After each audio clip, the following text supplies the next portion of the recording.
Hello, I'm the Resolute Cartographer, and this is the 5th video in my Fallout 76 Post-Wastelanders main quest series. And here we are in Flatwoods for the 3rd and final video of all of the lore that you can find here in Flatwoods before we move on to the Morgantown Airport. Now, as stated at the end of the previous video, I decided that I was going to cut that one video into 2 because it was way too long. So, with that said, let's keep going with the second half of what was once a single video. So the first place we're going to go is right on over here to this little survivor camp right over here. Make sure that this thing's fully loaded because there are feral ghouls here.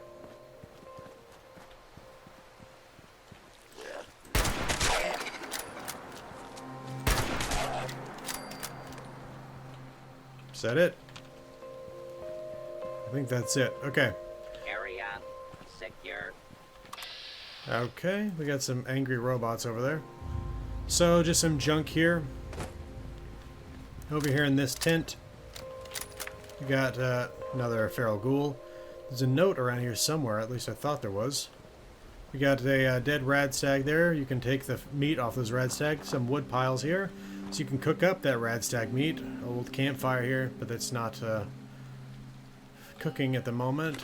Purified water there. Where is this note? I could have sworn there was one over here. It's a holotape. I hate Flatwoods. Well, my back hurts. Sick of eating varmints with 2 pair of eyes. Yeah, I tell them I see the big old boomer out yonder. They tell me, what's a boomer then? Then some sweet young thing come up to me asking for help with that garden next door. And then, just this morning, I hear talk of crawdads big as a barn door across the mountains and worse. Flatwoods had better days. Now everything cattywampus or it'll kill you. Now, I ain't no cussing lady.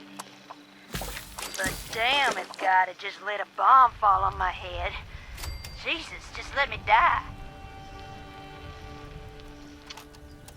I think she was having a rough time. Okay. One more thing to see on this side of town, and then we gotta head back over towards Church Street, or actually Bridge Street. I think we've seen everything on Church Street, at least nearby.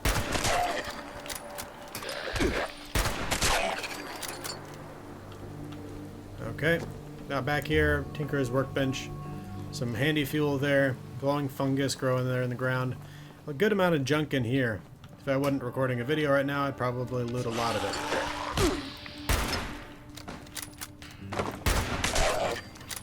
Okay. Oh. Do I hear another one? Okay. I don't know. Anyway, though, we are now down on this end of town. We still have to stop off at Miguel Caldera's house. I think it's this one right here. I'm sore all over. Yep. Building this place up is hard work. Survivor story, Miguel Caldera. Hello, person in the distant future. Dasa told us these tapes would be used as historical records someday. Pretty nifty. So, my name is Miguel Caldera. Let's see, my story begins in an office. I used to be a programmer at Vault Tech, one of many. Nobody special, you see. And, you know, and that's okay. I used to stare out that window by the coffee machine and think, shucks, I wish I could leave this job and hike in the woods every day. I dream about walking the Appalachian Trail, setting up camp wherever I liked, and traveling with close friends. Dreams kept me going. And, well, you know, when the bombs fell, I was terrified, just like anybody else. I wasn't in a vault, so I just, you know, I had to figure it all out too. The responders found me. I had a little campsite, some supplies. I hacked a Protectron to guard me while I slept, but I miss people. I did. It's been alright, you know? The apocalypse and all. I know that seems weird, but I have freedom now. I can actually help people. I even get somebody. A volunteer who delivers supplies. Imagine that, right? Even when you think everything is over, it's not. It goes on. I mean, it's awful too. You know, don't get me wrong. All the people dead and hurt. But those are things beyond my control. So, you know, I'm making the best of it. These days, I'm important. People treat me like I matter because, well, there's so few of us. You know, we can't afford to think otherwise. So for all you future people, just know that we lived through something horrible. But we did it. Somehow, we're alive. And if you're hearing this, then, well, I guess at least some of us made it, right? So hey, chin up, kiddo.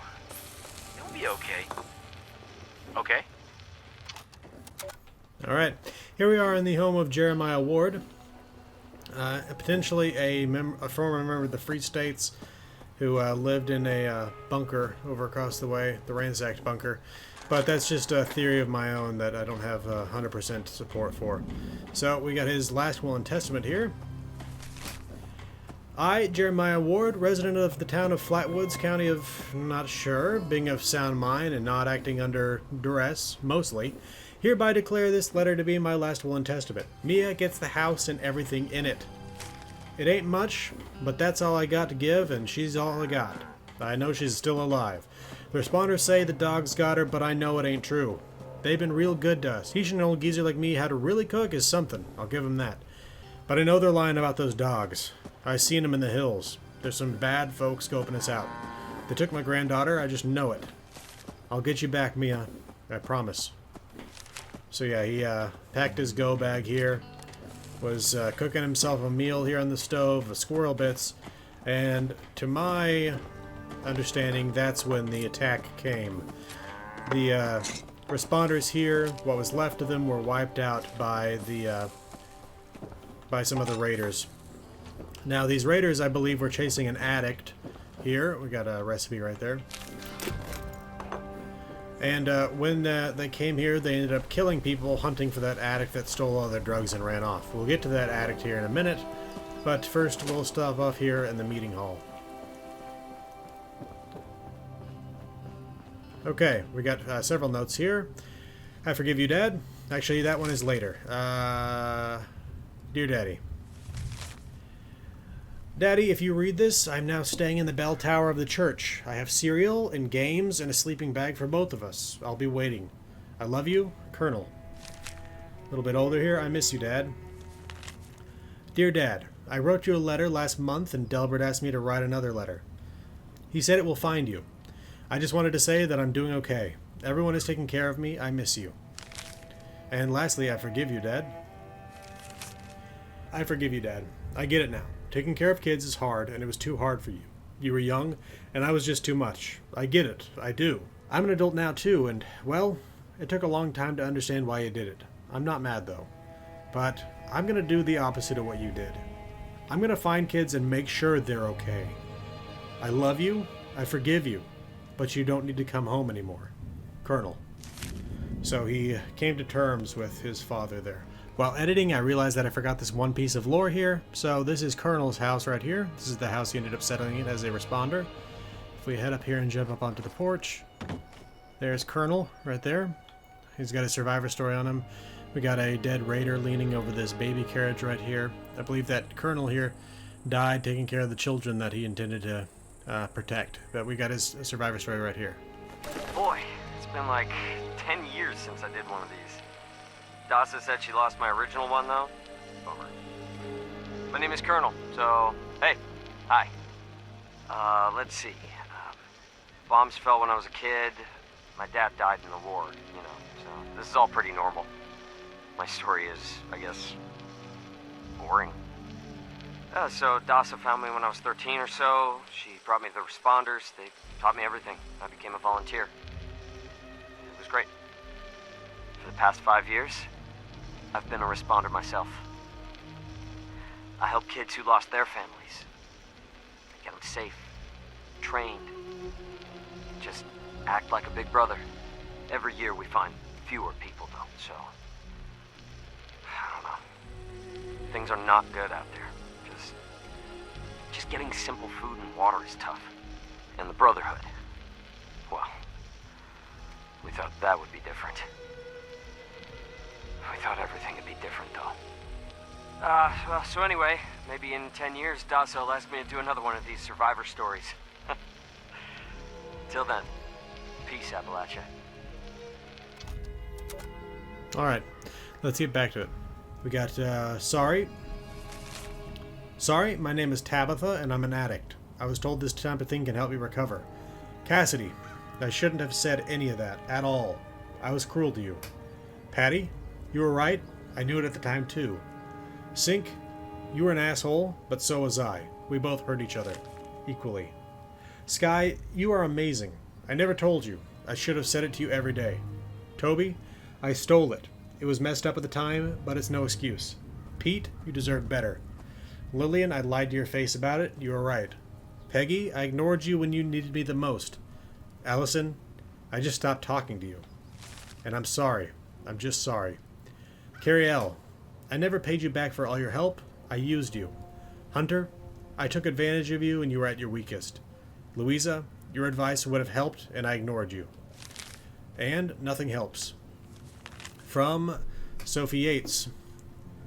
Sorry, Tabitha. Haha, they're all dead, and you hurt them. They suffered because of you, honey. Cuddles, Sophie. Now, I think from her script here you can tell that Sophie was a child at the time of the bombs. Never really got the opportunity to learn how to write properly. She does have proper spelling and all this stuff, though, so there's that. Okay, we got a guest book here. It's in his hands now, Delbert. I know my dad and brother are okay, but I lost so many friends, so many. I think of them constantly. I only hope that some of them made it. From Dasa. Dasa got her... sorry, my cat just scratched me. Dasa got her family into the vault before she decided to... Well, there was not enough room for her as well. I just hope everyone's okay in the vaults. Willie Mae, she had family in the vaults. We'll find that out soon enough. When a door closes, another door opens. Or maybe a window. From Miguel. We don't really need to grieve because nobody really died. They're just different now. From Scott Shepard. I didn't lose anyone in the war. In fact, I have a better life now. But condolences to anyone who lost loved ones. From Gary Wilkins. Grieving is not very productive. Lucas. And, I can't remember the potential last name for Lucas there, but there's another note related to Lucas up at the airport. Lucas Blizone? Something like that? Anyway. Okay, and we have a casket up here with a body in it. And we have the Dealing with Survivor's Guilt note here. Dealing with Survivor's Guilt. Step 1, learning how to forgive yourself. This can take a long time. In fact, it can take a lifetime. You survived something tragic, and that's difficult for anyone. Step 2, find someone to talk to. And the note cuts off there. But yeah, these were the meetings that Delbert Winters was hosting here. We got coffee over here. Desk. Okay. And that's everything here in the funeral home. Now we still have to visit Sophie Yates, Willie Mae, and one other location. I'm going to keep giving this thought to make sure I'm not missing anything. But right over here across the river, we have the body of an addict. Oh, something I should mention before we go over there. There's Dasa Been on me, and we have not listened to her survivor story yet. Her body has actually been moved out here, I believe, by... I forgot her name. The new character here. But survivor story, Dasa Been on me. We call it the Great War now. It's not been long, and things have been rough. Welcome to Survivor Stories. I'm Dasa Been on me, a responder. I've been working with the responders for a couple of years now. I'm from Charleston originally, so it was easy to join up. What wasn't easy was the work. Rebuilding Appalachia from the rubble while survivors flock to us regularly from all over. So many have come and gone. Their stories untold, their names lost to time. I thought we should preserve this history somehow. I've decided to ask people to record their thoughts, their stories, anything they want to preserve forever. I'll call this series the Survivor Stories. I'll start with me. I was an anthropology PhD student at Vault-Tec University, final year. I was printing my thesis when I heard the sirens. I thought for sure my father, a Vault-Tec employee, could take us all with him, but only 2 reservations came through. I refused to go. With my little brother, he went to the vault. They could not persuade me, though they tried. In the end, I pushed them inside it, and that was it. After that, I went back home to Charleston and, well, survived. Eventually, the responders formed, and I signed up right away. It was so hard. The flood was devastating. Relocating to Morgantown Airport and now Flatwoods has been... I remain optimistic. Been with them now for, I guess 2 years. We have big plans. We can do so much to help. Maybe, just maybe, we can rebuild enough to be okay. And in the meantime, I will continue to record stories of survivors when I can. We are your history. This is Dasa Been on me, signing off for now. Okay, and we have over here an addict, and we have on her holotape Confessions of an Addict, but I just wanted to point out that she was clearly cooking some drugs up here and using them. So let us listen to Confessions of an Addict. Well, this is it, I guess. Rock bottom, I think they call it. I still miss him. Billy. I knew he was too young for me. But it made me feel good. Though, it's the old Billy I really miss. The one who used to do nothing all day with me but listen to the radio and drink.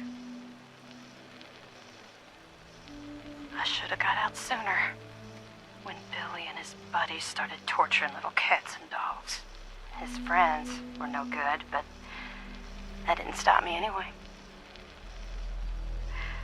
I can't believe my wake-up call was watching people's heads get stuck on spikes. So, what is an old gal like me to do? Steal all the food, steal all the cams, and get the hell out of there. I'd trade my last bite of food just to see the look on their faces. Oh, I know it's gonna piss off Billy's friends, but I don't give a damn.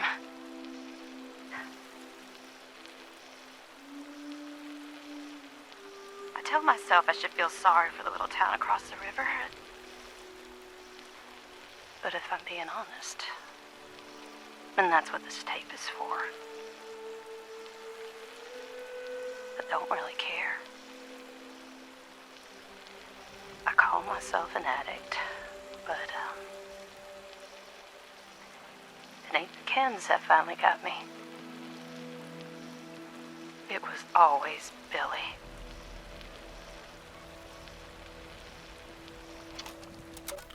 Well, again, I think she was responsible for the raider attack that ended up destroying the town in the end. Hey there, Brahmin. Okay, we got a holotape right up here from the suicided Sophie Yates. I say that because there's a gun and a big splash of blood behind her here. Survivor Story, Sophie. Is this thing on? Great. Hello, survivors of this garbage dump. I'm Sophie, and this is my stupid survivor story. This dumb shit go. Oh yeah. Before the bombs, I was a librarian, and now I can read everything all the time. Whee! Look at me! I'm lucky. Wait, no. was one of those farmers prepared for the end times. Sort of religious thing. Yeah, that's right. No, I got it. I was a sweet little kid and lived off some cat food containers in a super duper mart for months near my parents' rotting carcasses. Nobody came. Nobody. I learned how to deal. You should too. The responders are a joke. Nobody helps anybody anymore. Get a grip. If you're not a total idiot, you'll get out of this dump before the responders get you killed. Leave the sick behind. We're better off. Trust me. Whiny babies can stay here and play make-believe, but anyone with half a brain will go up to the mountains and drop the dead weight. Delbert already tried to stop me. Sorry to say, nobody will be around to teach you how to eat shit now, Flatwoods. Bye, suckers. Love always, Sophie. Yeah, she murdered Delbert Winters when he tried to keep her here. I think that the true story there of her origin was the one where she was lying by her parents' rotting corpses eating cat food, which is awful. Okay.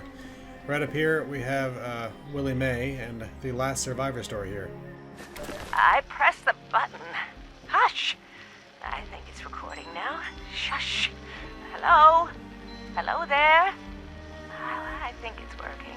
I hate these things. This is Willie Mae, and I was asked to talk a bit about my life since the war to help educate future children someday. I think that's nice. I thought I'd just watch my programs and entertain the grandkids in my retirement, but that didn't turn out to be the case. I'm just glad they all made it to the vault in time, you see. When I saw it in a dream, I knew my prayers were answered. My husband Frank used to work in the mines. Just a bit before the war, there was news of tremors, and he didn't come home.